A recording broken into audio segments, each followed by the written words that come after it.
Selamat datang sobat, channel Adi Suparman. Kajian dakwah akar membahas Imam Mahdi. Bismillahirrahmanirrahim. Alhamdulillahirabbil alamin.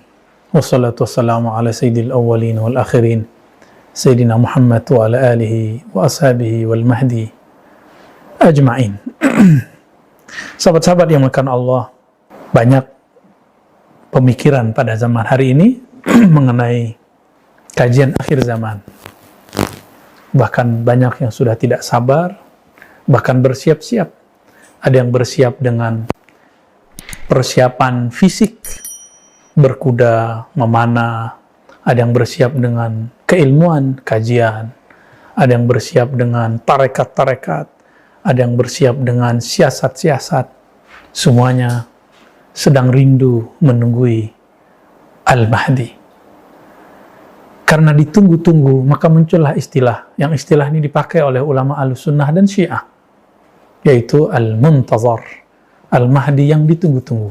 Maka istilah ini bukanlah istilah satu kelompok, tapi dipakai oleh semua kelompok. Dalam ajaran lain, ajaran selain agama Islam yang dibawa Nabi Muhammad, ajaran yang dibawa Nabi Musa, yang bagi kita juga disebut Islam, tapi syariat Nabi Musa, Nabi Isa, juga sama, mengajarkan tentang adanya Mesias, juru selamat.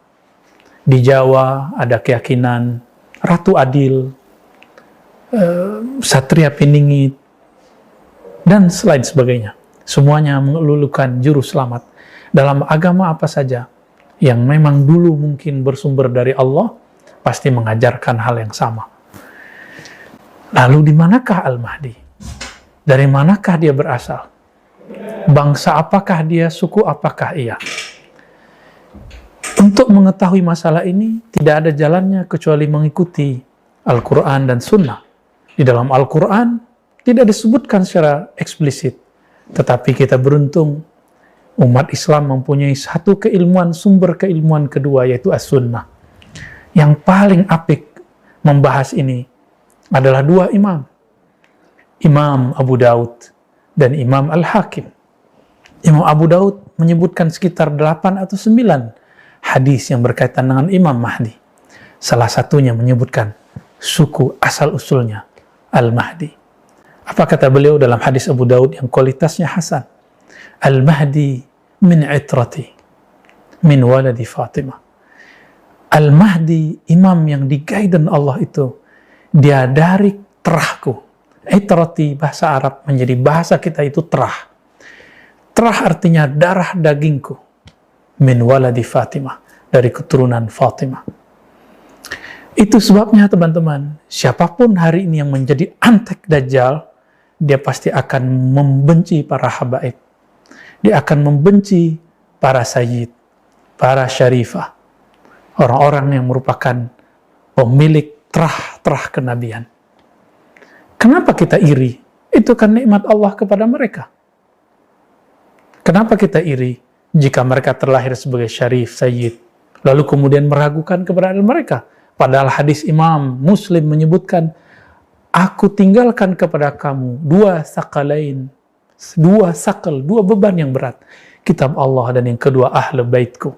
Hadis Imam Tirmizi juga menyebutkan, ya ahlu baiti, itarati, taraktu fikum sakalain, aku tinggalkan kamu dua sakal, dua beban yang berat, dua wasiat yang berat. Kitab Allah dan itrahku. Terah Nabi itu terbagi dua. Ada terah ruhani, inilah ulama pewaris para Nabi.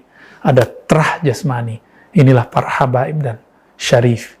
Maka kita menghormati ulama pewaris ilmunya Nabi. Begitu juga kita menghormati para syarif, para sayyid, para habaib. Karena dalam darahnya ada darah Nabi. Meskipun mereka manusia biasa, kita boleh mengkritisi sesuatu yang ada dari sisi manusiawi mereka. Tapi jangan pernah mempertanyakan nasab mereka. Sahabat-sahabat yang melakukan Allah, pertanyaannya, jika betul Al-Mahdi dari keturunan Rasulullah, sekarang keturunan Rasulullah terbanyak di manakah? Inilah yang akan kabar gembira tapi sekaligus menakutkan bagi saya. Mungkin bagi teman-teman juga. Jika kita lihat hari ini dan tanya kepada para ahli nasab, tentunya nasab keturunan Rasulullah, Karena ilmu ini fan khusus. Ilmu ini berjilid-jilid kitabnya. Maka orang-orang yang tidak mengerti nasab Nabi, uskut, diam saja. Karena ilmu ini ditulis berjilid-jilid. Saya pun tidak khatam membacanya. Karena banyak sekali nama dan fam-fam yang sulit kita hafalkan.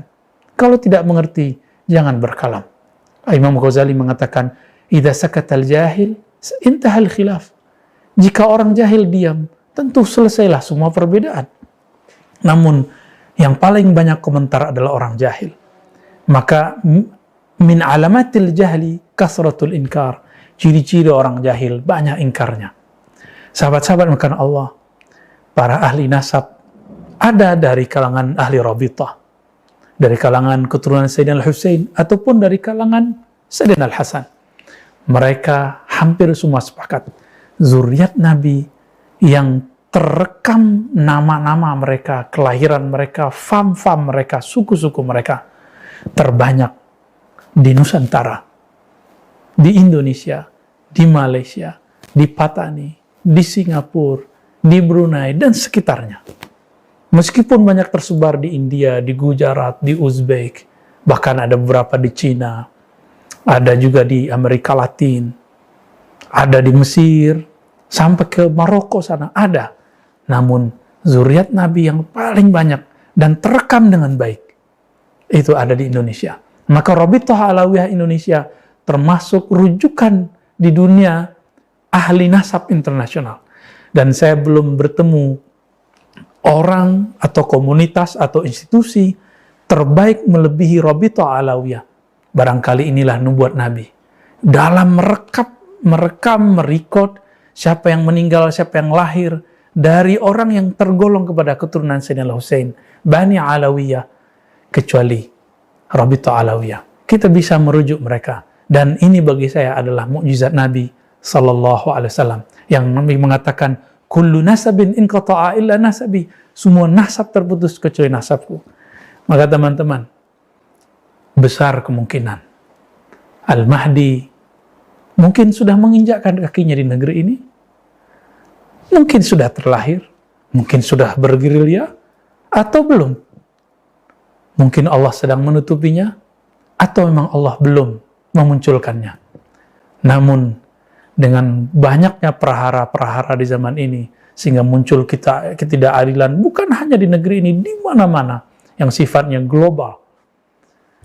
Maka Al-Mahdi kemunculannya tambah dekat.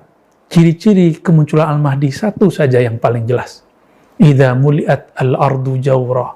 Jika bumi ini dipenuhi dengan ketidakadilan secara global, bukan parsial, bukan partai, bukan presidensial, bukan monarki, tapi global. Gerakan ketidakadilan itu disebut jaur, bukan zulm.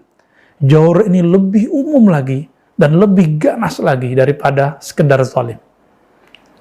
Jika ini sudah memenuhi semua dunia, negara-negara sudah mulai timpang, hancur, baik karena pandemi, penjajahan, dan segala macam.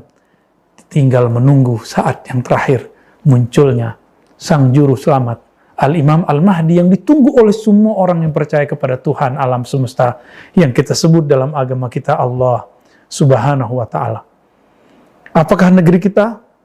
Jika melihat persentase jumlah para habaib, besar kemungkinan dari negeri kita. Tapi bisa juga bukan dari negeri kita. Kita nggak boleh juga terlalu GR, terpercaya diri, tapi kita juga tidak boleh putus asa. Siapa tahu Allah memilih negeri ini. Karena Allah dulu telah pernah memilih daerah Persia, Rum, dan Cina. Barangkali mungkin juga sudah Eropa, Afrika juga sudah pernah. Tanah Jawi, tanah Nusantara akan menjadi gilirannya. Wallahu a'lam bishawab.